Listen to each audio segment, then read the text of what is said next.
DJ, nu prea DJ. Ce-mi vinzi tu în eter? E pop sau house sau ce? Că nu mă prinde gen. Piesele tale ca două petale, da. Când le mixez mă topesc pe picioare. Volumul tare, copiii sunt pe legale. Mânuțele în aer, e popcorn în difuzoare. Piese de stare în engleză natural, unde soarele e sun și distracția e fun. DJ, DJ, DJ, cum rup butoane în tape. De parcă n-am ști toți, că apeși doar stop și play. DJ, DJ, DJ, cum rup butoane în tape. De parcă n-am ști toți, că apeși doar stop și play.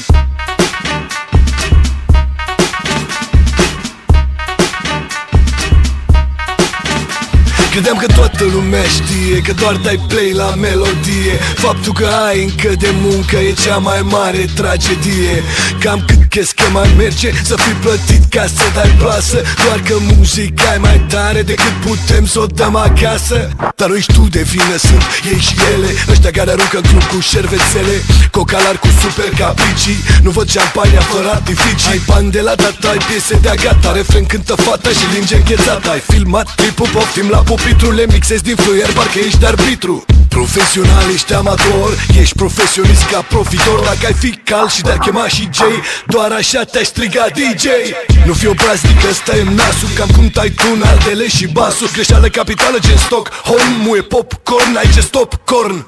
DJ, DJ, DJ, cum rup butoane în tape. De parcă n-am ști toți, că apeși doar stop și play. DJ, DJ, DJ, cum rup butoane în tape. De parcă n-am ști toți, că apeși doar stop și play.